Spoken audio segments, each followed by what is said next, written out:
Olá a todos, sejam todos bem-vindos a mais uma aula de Geografia com a professora Érica, pelo concurso 0800 Jornada da Aprovação. Vamos lá? Hoje vamos falar sobre representação cartográfica e seus principais elementos e como poder fazer a leitura, interpretar os mapas, saber o tipo de mapas, escalas, entre outros. Bom, nessa introdução, tenho a dizer para vocês o que é um mapa, né? Um mapa ele é uma representação que ele vai pegar ali o espaço real e representar em um plano, né? Geralmente em uma carta, em um mapa. Então, como aqui diz, é uma representação reduzida e simplificada de uma área do espaço geográfico em uma superfície plana, certo? E sabemos que toda superfície plana vai haver uma distorção ali da realidade daquele espaço, a depender do tipo de projeção. Ele no caso o mapa, ele é utilizado para localização, planejamento e análise. Veja bem que os mapas eles têm diversas funcionalidades. Como a gente pode ver nessa imagem, aqui temos um mapa do mundo, com os países do mundo, certo?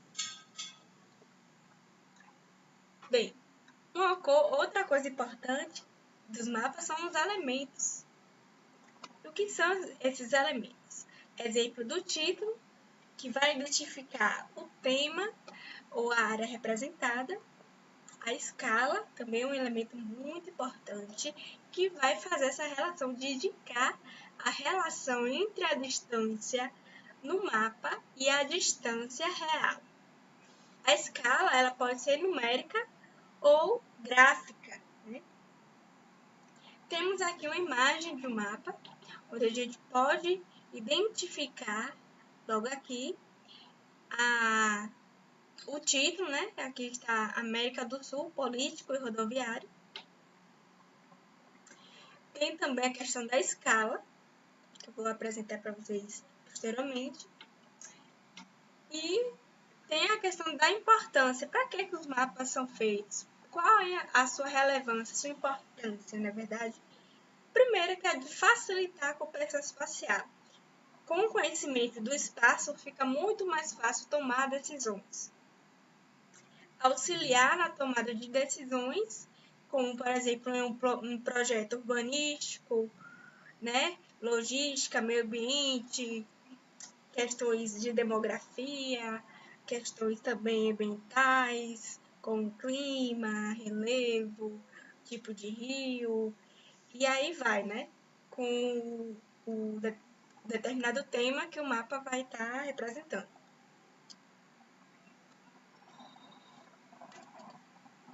Bem, como já falamos de escalas, vou dar uma retomada um pouco mais sobre escalas cartográficas. Existem dois tipos de escalas cartográficas, que são as escalas gráficas, certo? Vou uma canetinha aqui. As escalas gráficas, e elas vão representar em forma de gráfico, a exemplo desse aqui, né? Que a cada centímetro vai equivaler a 50 quilômetros, né? Nesse caso aqui, está em unidade de quilômetros. Às vezes também são representadas em metros, hectares, aí depende do objetivo. E a escala numérica é representada por número, com a dimensão no mapa e a dimensão real, né? Chamada de escala numérica. Bom, o que é escala, né? A escala é a relação entre as dimensões do mapa e a realidade. Então, vai ter a dimensão do mapa e da realidade. Ela pode ser representada de duas formas, como tinha explicado, a escala gráfica e a escala numérica. Todas as duas são formas de representação no mapa. A numérica temos exemplo aqui de 1 para 5 milhões, que equivale que 1 centímetro, nesse caso, equivale a 5 milhões de centímetros no terreno, certo? Na gráfica, uma barra que indica a equivalência da medida do mapa. Então, 1 centímetro vai equivaler, nesse caso, 50 quilômetros. Bom, existe também a diferença entre as escalas, certo? No mapa existem representações entre escalas grandes, escalas pequenas e escalas médias. Mas vamos falar sobre as escalas grandes e escalas pequenas. Uma escala grande, exemplo, ela é de 1 para 10 mil, que mostra detalhes ideais para mapas urbanos, certo? Então, a escala grande é a escala mais detalhada. A gente consegue ver com maior acuracidade os elementos que estão sendo indicados. Uma escala pequena, exemplo de uma escala de 1 para 1 milhão, cobre grandes áreas, mas com poucos detalhes. Então, veja a diferença, certo? Existem poucos detalhes. Aqui nessa imagem, a gente pode perceber duas realidades de representações com escala grande e com escala pequena, certo? No mapa com escala grande, a gente pode identificar os elementos. Por exemplo, aqui nesse mapa aqui temos as ruas, né? Já em um mapa com escala pequena, a gente não consegue identificar as ruas, mas a gente consegue, pelo menos, identificar o contorno dos países, né? A delimitação territorial dos países. Entretanto, a gente não consegue ver com muitos detalhes o que tem dentro desses países. A gente só consegue ver o contorno, né? A delimitação territorial. Já que se a gente quiser ver algo assim com mais detalhes, a gente tem que recortar a escala grande. Então, a gente tem que reduzir o denominador para a gente poder identificar esses elementos. Bem, ainda assim, em relação à diferença dessas escalas, eu trouxe aqui quatro seções para representar praticamente a mesma área. Aqui em Porto Alegre, a capital do Rio Grande do Sul, certo? A gente tem os mapas A, B, C e D, que reporta da escala grande, certo? A escala grande, a escala B, C e D, que é a escala pequena. A gente consegue observar a delimitação do estado do Rio Grande do Sul. E a gente consegue ver esse pontinho aqui, que é a capital do Rio Grande do Sul, Porto Alegre, mas a gente não consegue ver grandes detalhes. Aí a gente tem que reduzir o denominador da escala para a gente poder perceber os detalhes. Aqui a gente consegue ver, ainda assim com um pouco de dificuldade, mas a gente já consegue ver que esse lago aqui, que a gente consegue ver ele inteiro, a gente consegue só ver apenas essa parte do lago, ó. Aí, reduzindo ainda mais a escala, a gente consegue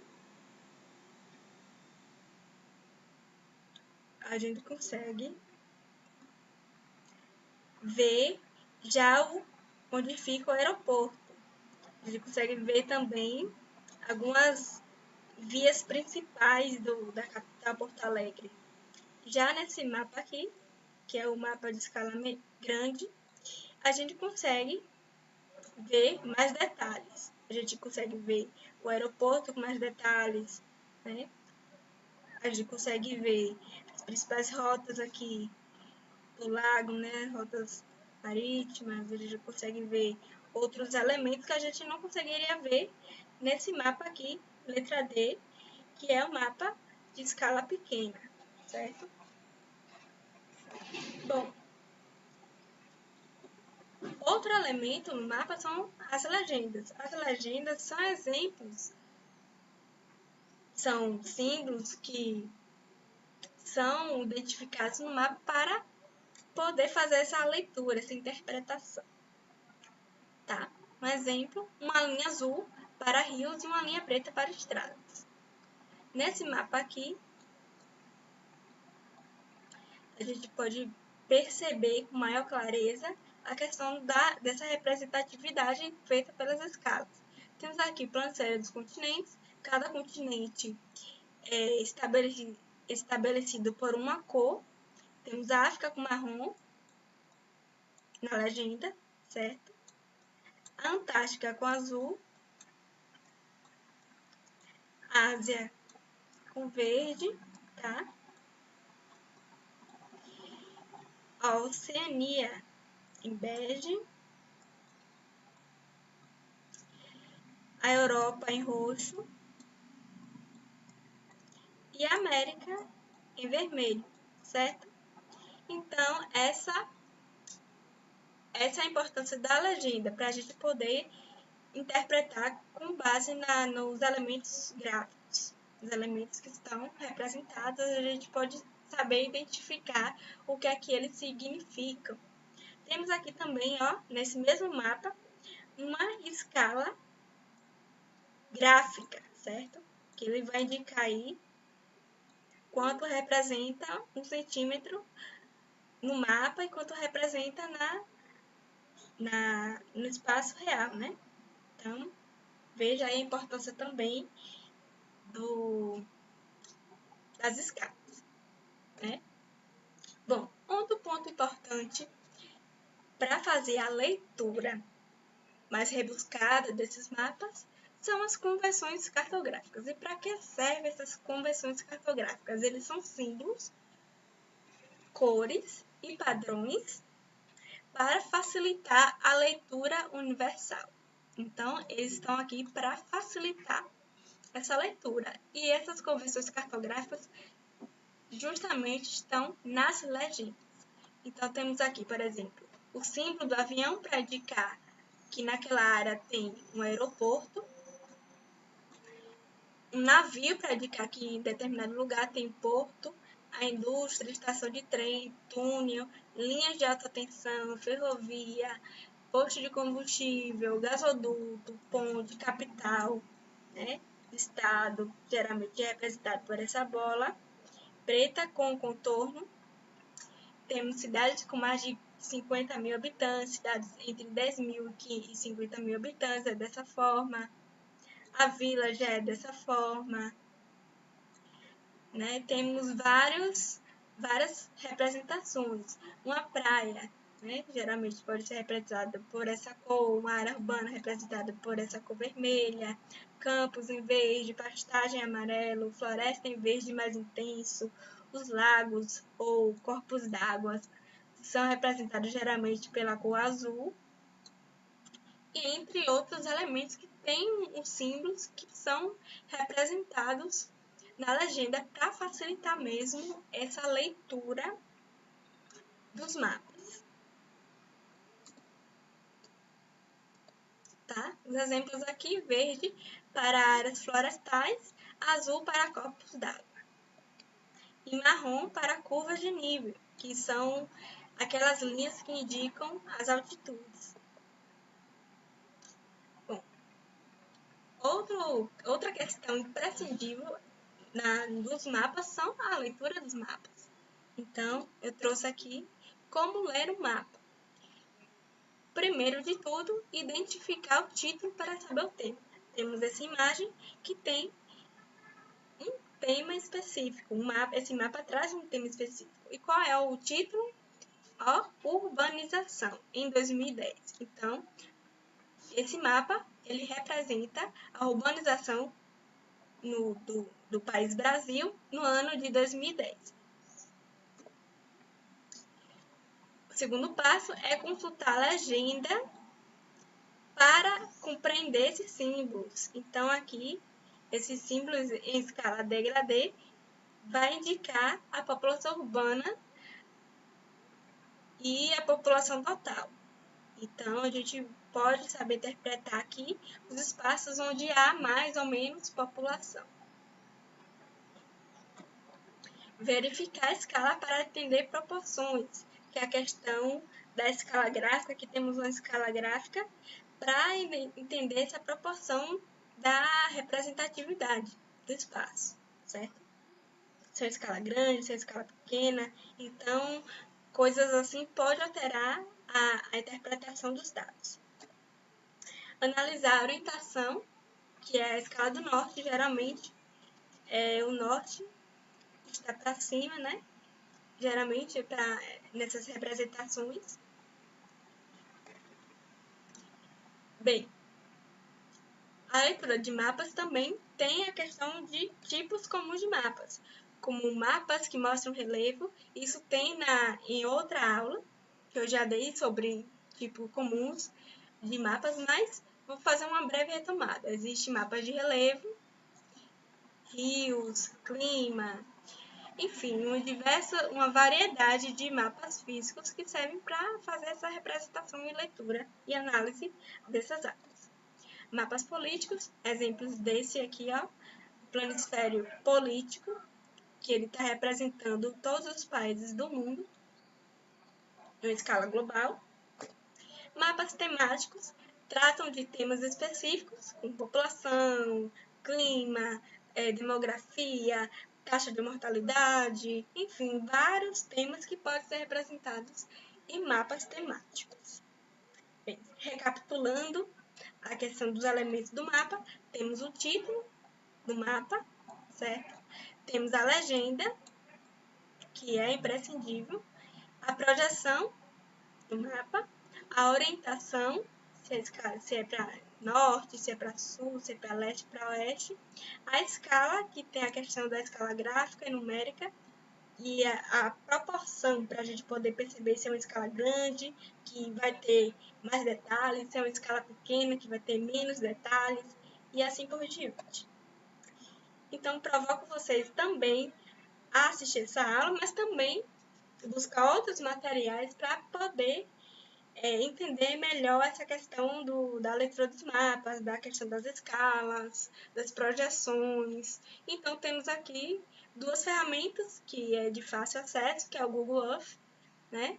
A gente pode visitar qualquer lugar do mundo fazendo essa leitura. E também temos o Google Maps, que é bem recorrente, a gente fazer rotas, né? Então, fico por aqui.